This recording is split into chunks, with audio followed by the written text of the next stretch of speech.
Hello everyone, my name is Thomas Dijon and I come from a company called Dacadoo. Over the next 20 minutes I'm going to cover something which is becoming really important in healthcare but also in insurance, which is the topic of health scoring. That's all about scoring people's health so they better understand their health, but it's also about insurers having a single number they can work with for analytical purposes.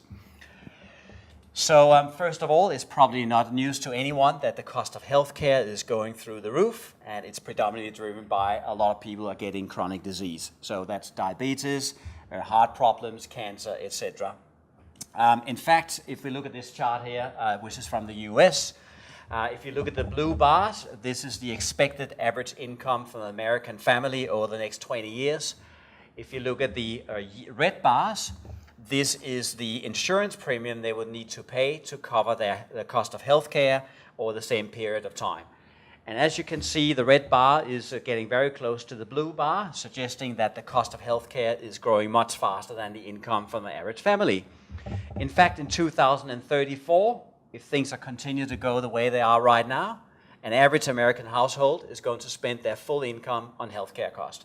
That's obviously highly unsustainable, so something has to be changed. In other markets, in this part of the world, it's not as bad as that, but the trend line is the same. You know, healthcare cost is out of control. So there's really two reasons for that. The first one is that people are getting older. Usually when you get older, there's a bigger risk you're going to get a condition. So if we look at the top bar up here, the blue bar basically explains that a country such as France, it took about 100 years for the people that are 65 years older to become 77% of the population to become 14% of the population. It's only going to take about 50 years to go from 14% to 21%. So a country like France is aging, but it's aging quite slowly. If you look at the lower side of the slide here, we have a lot of the Asian countries. And what you can see is that the blue bar is quite small, suggesting that Asian population is aging very fast. There's two reasons for that. First of all, that less children is being born, so that shifts the burden towards older people. Certainly if you are in China, where you've got the one-child policy, you're soon going to have a generation coming through where you have one child who's going to pay for two parents for their health and for their retirement, and that's going to be a massive financial burden on these poor kids. The other problem we have that's driving up cost is that the world is getting bigger, so to speak. Obesity is a big problem worldwide. The UK scientific magazine called Lancet came out in April and said that there are now more obese people on this planet than there are people starving from hunger. Okay, very serious issue. And of course, when you are obese, what happens is there's a higher risk you get a condition and you get it in a younger age. So you need to pay for more people and you need to pay for them for a longer time. That's one of the reasons why healthcare is going through the roof. The only good thing is this is usually lifestyle related, so we can change it if we can change people's behavior. So what's happening is we are running out of healthy people to pay the bill. The more people is getting unhealthy, the less people there are to pay the bill. And that's a very big problem for society. So what's happening is that a lot of consumers now are saying, well, the government can't afford to pay my bill anymore. I have to pay myself. I need some help. So what they do is they go to insurance companies and say, can I please get some help? The insurance companies say, well, you know, we got all these people that are becoming sick. We are not really sure where we want to insure them. And, you know, if we insure them, we don't have enough information so we know what the real risk really is. So what insurance companies are doing right now is they are saying, if you are sick, we will insure you, but we need to know more about what you're actually doing on a daily basis so we know exactly what is our risk. So the more information you give us about your life, the more frequently you give it, the better we understand you, and then we will insure you. So even people that are sick can also be insured in the future. The problem, of course, is that if you are sick, the insurance policy might be costing a fortune. So the consumers say, well, this is all very good, you want to insure me, but I can't afford to pay $10,000 a year for health insurance. So insurance companies are now also beginning to say, okay, in that case, let us help you manage your life so you become more healthy, so you become a lower risk, and thereby I can give you a lower price as well. So we're seeing this shift in the insurance industry going from just increasing the premium every year, much more to a relationship with an individual. We understand their health and well-being, and then we give them a personal price based on what they do. We call it pay as you live. Now, of course, that pushes, again, the burden back to the consumer. They have to live more healthy so they can get a lower premium. They can be more healthy. So let's have a look at how we engage with the consumers. Obviously, the digital device of choice is a smartphone. Most people have it, and we have it with us all the time. The other area that's really interesting is the area of wearables. So many people have been trying out wearables, and some people claim it's just a fad, it will go away. It's absolutely not the case, but we're going to see wearables 2.0. And what it's going to be is that wearables the three things are going to happen. So wearables are going to get really, really cheap. So it used to be that people would buy, wearables that would be maybe $100, $150, $200. Now you can buy really, really fancy and cool wearables, such as the Xiaomi 2 band from China up here, that does heart rate, steps, it does energy burn, and it's just $23 US. So price is no longer going to be an issue for a consumer to go and buy some kind of device that's going to track their health and well-being. The other thing that's happening is that some people who might be obese or might have a disease, if they wear one of those bands and start flashing, then people want to have a conversation. And these people are not very comfortable about having a conversation about why they wear the band. So the other good things that's happening is that more and more of these bands are becoming invisible. They're becoming patches we wear, they're becoming jewelries, they're things we have in our pocket, it can be things we swallow. And that means that people that doesn't want to flash these devices now have an alternative that's going to open up for the market as well. And the last thing we see is that more and more of these devices are being used for diagnostics of diseases, being used more for treatment of diseases, so doctors and hospitals are beginning to use them as well, and again, another use. So wearables is still going to be around for a long time, but they're going to be very cheap, they're going to be more invisible, they're going to be used in a wider range of contexts. And what they're going to do is they're going to generate an enormous amount of healthcare information. Think about what we do, what we drink, what we eat, everything about our life. So to illustrate how that would look is something along those lines. If you look in 2009, there was very, very little digital data. When you go to the doctor, it was about papers, hospital was paper, everything was paper, right? But now it's becoming digitized, and you can see this enormous amount of data is being generated. So that's cool stuff. The problem is this data is very, very complex, and I'll get to that in a second. One of the big questions is, okay, so we generate data, but will the consumer actually share? The answer is yes. It's a social media phenomena coming through. We're happy to put our private life on Facebook and Line and WhatsApp and what have you, because we expect our friends will do exactly the same. So we see that coming through with wearables as well, where people are quite happy sharing information from their wearables and from their apps, personal information, if they get something back of value. What that value is, well, it depends on who you are as a person. So people are happy to share information being collected. So that's cool stuff. So what's happening is that it's no longer a problem about getting digital information about people's health and well-being. There's lots of data available. We're ready to share it. However, the person who's going to change this here is the consumer. And if we start throwing all this information at them, they're going to look like this young lady here. She's going to say, what does it all mean? You talk about my weight, my blood pressure, my calories, my steps, my family history. Help, I have no idea. Is it good, is it bad, where am I? So that gets to the whole thing of my pitch here, health scoring. How do we make all this complex information meaningful to the person it's all about, being the consumer? So what we have here is the health scoring. The health scoring in our case is a number between 0 and 1,000. 1,000, you're in excellent health. You're basically in the next Iron Man movie. 0, you're basically dead. So the higher the score, the more healthy you are, and vice versa. The health score is a clinically based score. It's basically a massive calculation. It's based off well-known risk models for getting diseases and conditions, and it's based on a wide range of clinical studies.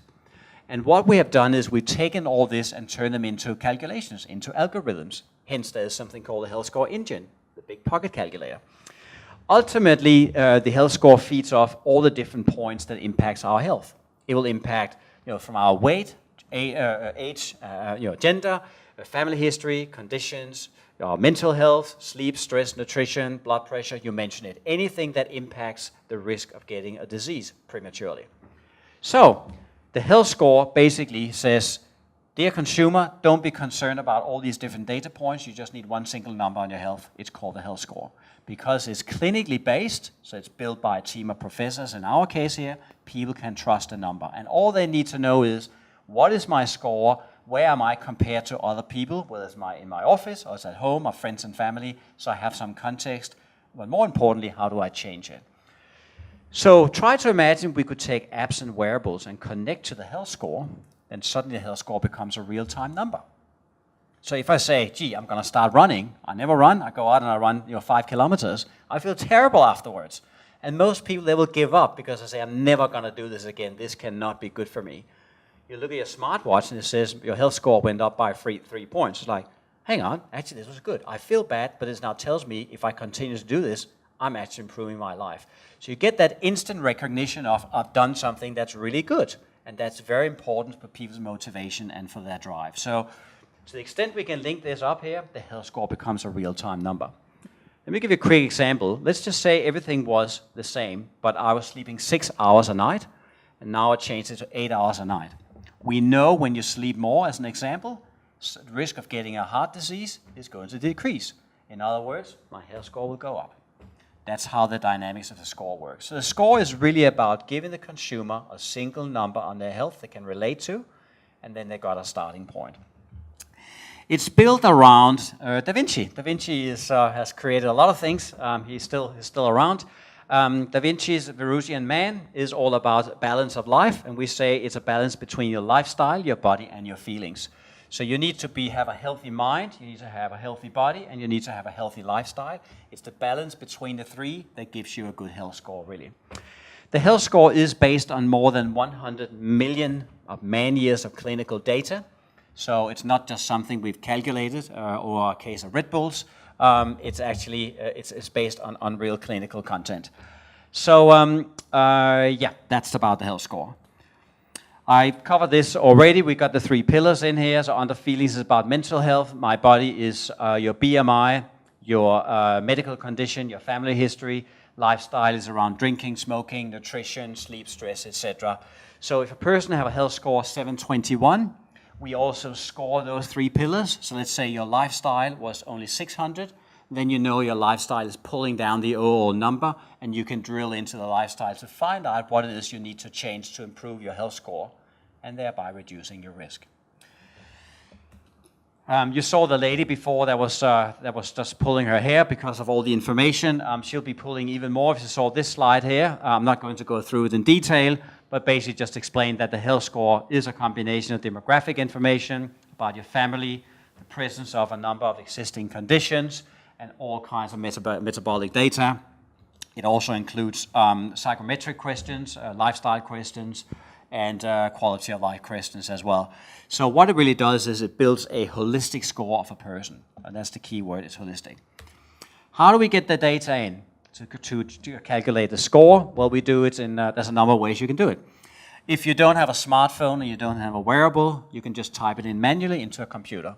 Went for a walk 30 minutes, you can put that in, or answer your questions, whatever you want. But if you do have smartphones and you do like all these apps and devices, we can also link them up just once for all. So once for all, you go in and link your wearable, your different devices, what have you, and in the background, as you go about just doing your daily life, the data will just flow into the health score and calculate the number in the background. So it has to be low involvement. Most people are not involved in their health today, especially not some of the more unhealthy ones. So we need to make sure this is so easy to use and is very little intrusive, and that's the concept behind the health score and how we collect the data. So let's have a look at where it fits into the greater ecosystem. So many of you will be familiar with a lot of these apps over here. And what they do is they typically cover an element of health. So they might be really good for running or cycling or maybe nutrition or maybe it's steps.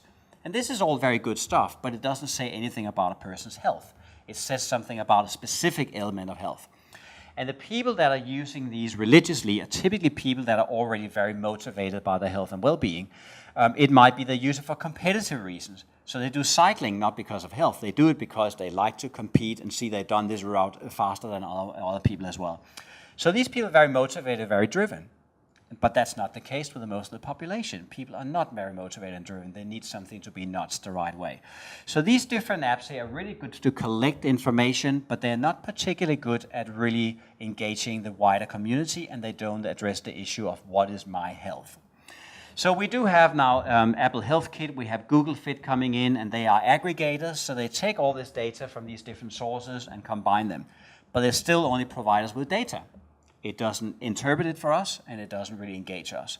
So where we come into the picture and where health scoring comes into the picture is you take all this data, as I mentioned before, and then you score it, and you make it meaningful to people. They understand where I am in the context of other people as well, and they just need to look at one single number and track that as they live their lives.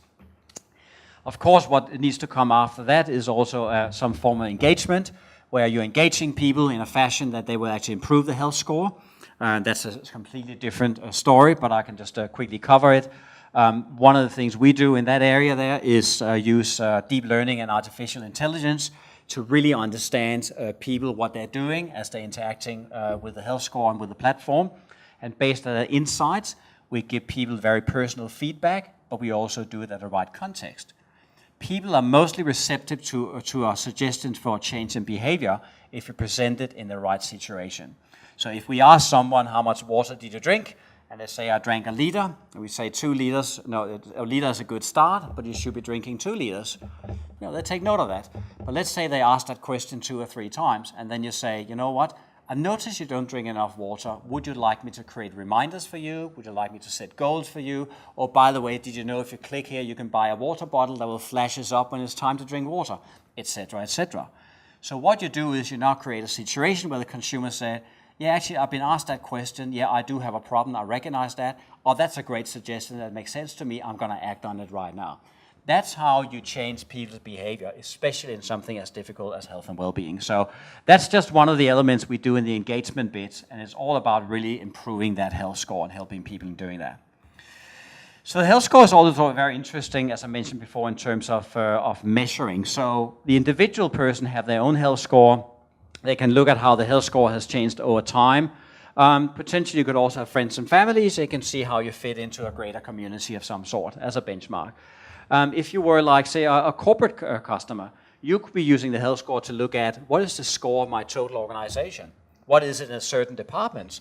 Et cetera, et cetera. So maybe my finance department have a lower score than my marketing department. Let's have a look at the finance guys and see what's going on. And we can drill into the details and find out whether they're all stressed out. So we got a stress issue. So let's go and talk stress in the finance department. That's how we get health improved. And we know that healthy employees means more productivity and less injuries in the workplace. So it's common sense. But certainly if you look at the case of Singapore as well, you could take a national look and say, well, what's the health score of my nation?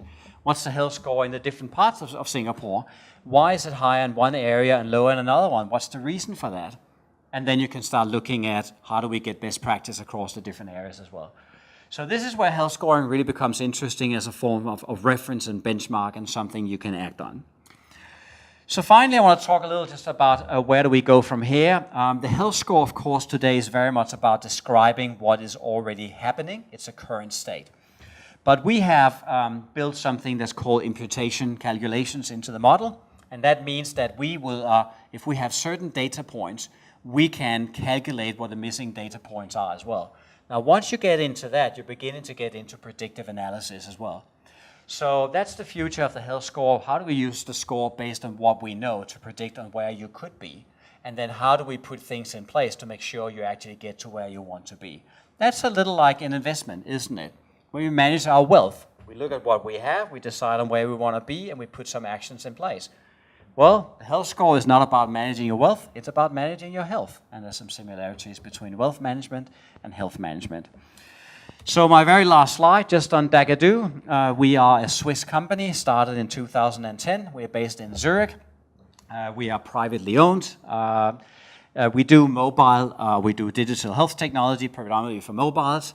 And what we have is called the Dacadoo Health Score platform. We are a very innovative company, definitely a technology company, but we've got a very strong foot in the clinical area. So we have an advisory board consisting of a number of professors that have been assisting us.